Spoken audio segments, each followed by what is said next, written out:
What can you tell us about Justin? Is goal scorer, someone that enjoys the fruits of his labor of scoring goals, competitive to score goals. Someone I think, in a league that is going towards goal scoring, he brings us another element when you stack that on some of the guys that we have right now. He's a good complement, obviously with. You have Snuggerud and you have Kairu and Bolduc, and then you have Booch and you have Hawley now that can score goals. You add another player into that. I think our goal is to be a three-line scoring team, and this gives us an opportunity. Now, saying that, he's I don't expect him to be filling the net with regularity for a few years. So guys will mature out and do other things. It just gives us another option to. In an area that's hard to do. As a guy who's watched a lot of young kids come in the league, how refreshing is it to hear a guy say, I don't care if you're 6'8", I'm coming at you, I play inside the dots. It seemed like he said all the right things. Yeah, and our scouts had him pegged like that, a guy that will pay the price to score. Now our job is to round out the other half of the ice, and that's the coach's job. But we think he can mature and learn that area of the game, and that's the biggest step for a young player is to understand to get the coach's trust. You have to play defense. You have to not win selkies, but you have to be competitive at the blue line. Getting pucks out. You have to be able to eat pucks along the wall. It's just not all fun and games. Ken Hitchcock, I thought, said it best: from the red line in, it's your game, and from the red line back, it's my game. And if you don't play my game, you don't get a chance to play your game. And so we have to continue to all of our players that are offensively tilted, have them enjoy the defensive part so they can really enjoy the offensive part. Doug, was he one of the top of the list guys for you? Did you wonder if he'd be there? Yeah, top of the list. I think that the top 10 went not in the exact order we had them, but the spray started after 10. I think the mock drafts had him somewhere between 14 to 18, and so we thought that he would be a little bit of a stretch, but he might get to us. And we update those mocks all the time. There's a couple that Bob McKenzie for one. I think his is very, very accurate. And we put more weight to some and the other, some more than others. It used to be something that we could used to do a couple, but now there's publications that do a different mock draft every day, the same guy, and then he says, well, look, my mock draft was perfect. Well, of course it was. You had 30 of them. So it's getting a little more difficult because of the number of mock drafts to use that as a guideline. My point is, it used to be easier to use that as a guideline of where you thought someone might fall. It's a little more difficult now because the same people are doing multiple mocks, which makes it less trustworthy. Army, not your traditional setup. How does that impact how you guys do business? Yeah, I personally enjoy it. I know that this could be a one and done thing. I think that today's a long day. Today's a very long night. But I think having the scouts here the last 3 days, I was able to accomplish more here than I as at other being away. And I think it's just alone time. We met at the hotel. I would go out to Centene with a small group. I would go home. I could reconnect. The draft is a busy place, as you guys know that have been to them. There's people, there's coaches looking for jobs, there's scouts looking for jobs, there's agents trying to get their players signed, there's agents trying to get you to sign their players if they get to be free agents. So there's a lot going on here. You have the ability to see a number and not answer it. At the hotel, it's pretty rude to be walking towards somebody and then just see them and turn away and run. So I find myself spending more time, at not circulating with the people I want to at the draft. And it's not, I understand it's an exciting time for everyone. The draft Like everyone had a blast in Vegas and we always have a great time, but I mean, just from the actual work that gets done, I enjoy this process. I'm not sure if other people enjoy it as much as I do though. You were saying at our roundtable the other day, you don't take a player down a peg or two just to fill a position need, you take the, is that kind of what it came down to? Is that how you saw Carbonneau compared to the D guys that were available at that point? Yeah, obviously we've taken, a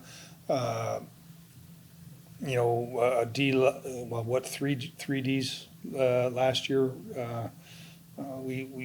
We'd like to smooth out our draft or our depth chart, but ultimately you don't want to. You might go down if you have him in a block. You might move a guy up if he's in the same block. But where your line is, you very rarely want to go to another block just to get a positional player. So we might shift around in a block, but we won't jump a player by position out of that block, if that makes any sense. Justin said we talked to you guys about where you'll be playing next year, whether that was BC or going back to the Q. What are those conversations like? What kind of priorities do you guys have as an organization for where you play? We've always tried to listen to the player and tell him that we're in this for the marathon and what does he think is best for him? How is he going to mature? And I've never, in my experience as a manager, asked a team to trade a player or told a player where to go, because if it doesn't work out, then it's on your, he puts it on your plate. These guys have to do, they're young men, 18, 19 years old. They have to do what they think is right for them. We know that he wants to be an NHL hockey player. There are different avenues to do it. We're going to support whatever he does. We're going to talk like we did with Snuggie. We wanted Snuggie to turn pro. He knows that. We knew that. He wanted to go back, and as soon as he said he was going back, our attention turned to making him have the best year he could have at Minnesota, and I think it worked out. We gained his trust by not trying to strong arm him, and he rewarded us with a great season at Minnesota and turning pro and being ready. So what we try and do is work with them, but allow them to make their own decisions. It's hard for us to know much about the kid just talking to him 5 minutes. Any tidbits in your interaction or talking to your scouts that hasn't been said yet about the Carbonneau kid? Yeah, I'm going to be honest with you. I don't know him that well myself. Obviously he's at the combine and you interview him, and then you watch video on them. But I didn't watch a lot of interview video on them. I trust our staff. They do their background work. They talk to the coaches. They talk to the Zamboni drivers, the school teachers, all those things. And then we obviously do our own testing. And he came back as a strong character player or strong character person, and then you add that into the player. That's more. But it'd be disingenuous to say that I know a lot about him as a person. Any thoughts of maybe moving up, going back, or are you set at 19? Yeah, I think it was a difficult year to move up because we didn't have a second, third, or fourth, and we don't have a second next year because we had to trade it to get a second last year. The game plays on, so I didn't. If we were going to have to move up, we were going to have to use our pick plus someone that we drafted that we've already put money into to develop, and it would have had to take us to a different block. We didn't see that.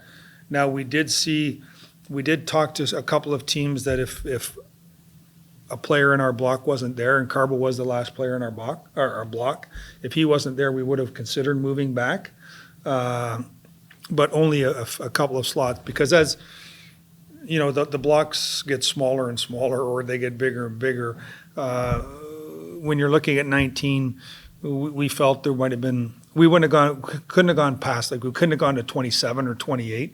We might have been able to go to 22 or 23, and acquire a late second, a third, and then cross your fingers that you don't lose the 3 guys and 5 picks. We didn't have to do that because at 19 there was a player that we were excited about in our block. Army, big picture, I know you don't get into any details whatsoever, but you're working on the roster today, try to do some things. What did you run into, and what do you see, the next week or so in terms of what you're trying to do there? Yeah, I think that, we're excited about the direction that we've taken the organization. We have a balance of veteran players and players between that group I tell you about 20 to 25. I think I can say that for another 3 or 4 days, and then it'll be 20 to 26, because that's when Robert turns 26. You know, it's not like we're gonna have growth inside, you know? I did talk about our wings, like we're very strong on the wing right now. I talked about, you know, we're one of 27 teams that would love to find a second line center, you know? That's just the reality of it. I don't know if we can. You've seen, since we last talked, you know, these guys are signing with their own teams. You know, everyone's finding a way. So you have to just be prepared to react to what's available on July 1st. But if we make a trade, it will be an apple for an apple, meaning because we're going to trade someone that we may have a surplus for someone in an area that we need in the same age group. I don't see us, like we talked, I think whenever we talked last, is moving a younger player for an older player for a short-term fix.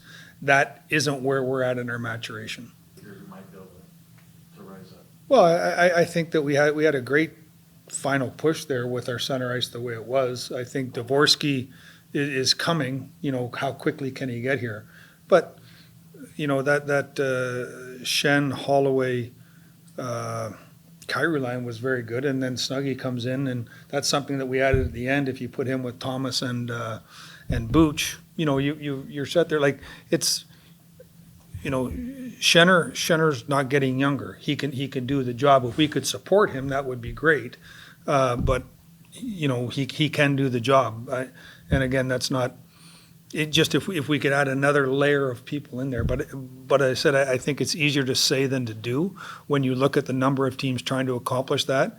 You saw the number of teams trying to accomplish that last year, and you know, those centers made a lot of money, and you guys can judge how it worked out for everybody. You know, it's just there's a shortage of players. You know, there's a shortage of players in certain areas, and it's just reality.